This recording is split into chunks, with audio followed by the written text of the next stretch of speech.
ખાતે વર્ષોની પરંપરા મુજબ ઉર્ષની ઉજવણી કરાઈ। વડોદરા શહેરના રાજમહેલ રોડ પર મોતીબાગ સામે કાસમદુલ્લા દરગાહ આવેલી છે। આ 1878 થી દરગાહ અહીં સ્થિત છે। આ દરગાહના સેવકો પહેલેથી જ ગુજરાતી છે। આ કોમી એકતાનું ઉદાહરણ રૂપ કહેવાય। આ દરગાહ ઉપર જે પ્રસાદી 2 દિવસ હોય છે તેનો ખર્ચ દરગાહ કમિટી દ્વારા કરવામાં આવે છે અને વર્ષોની પરંપરા મુજબ અમદાવાદી પુલના રહેવાસી પટેલ સમાજમાં અગ્રેસર ભગવાનદાસભાઈ પટેલ 1940 થી આ સેવાકીય કાર્યમાં સેવા આપતા હતા। ત્યારે 82 વર્ષ સેવા આપી 2022માં તેમનું દુઃખદ અવસાન થયું અને ત્યાર પછી તેમના સુપુત્ર દીપકભાઈ પટેલ આજ સુધી સેવા આપી રહ્યા છે અને કોમી એકતા કહેવાય તો ઉર્ષ શરીફ હોવાથી દરેક જાતિના લોકો દરગાહ પર આવ્યા અને આ દરગાહ ઉપર કોઈ પણ જાતના ભેદભાવ વગર લોકો આવે છે। પોતાની બાધા લઈને આવતા હોય છે। બાધા પૂરી થાય તો પોતાની યથાશક્તિ પ્રમાણે ન્યાસ લઈને આવતા હોય છે। ત્યારે ઉર્ષ શરીફ નિમિત્તે આવનારા આમંત્રિત મહેમાનોનું દીપકભાઈ દ્વારા તેમનું ભવ્ય સ્વાગત કરવામાં આવ્યું અને અંતમાં આભાર વિધિ પણ કરાઈ હતી।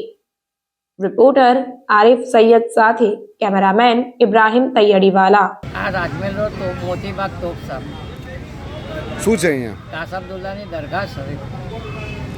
તમારું નામ શું? દીપક ભગવાનદાસ પટેલ। તમે કેટલા વર્ષથી સેવા આપો છો? મારા પપ્પા 1940 થી અહીંયા કરતા હતા। હું છેલ્લા 2.5 વર્ષથી અહીંયા કરું છું સેવા। શું નામ તમારું? દીપક ભગવાનદાસ પટેલ।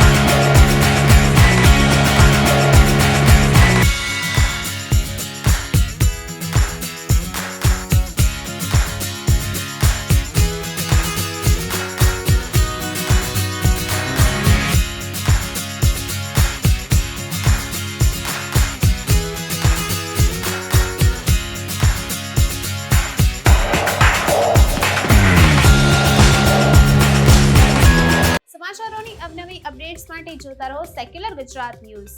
સાથે સેક્યુલર ગુજરાત ન્યૂઝ ચેનલને લાઇક, શેર અને સબસ્ક્રાઇબ કરો અને બેલ આઇકોન દબાવીને સમાચારોની ઝડપી માહિતી મેળવો।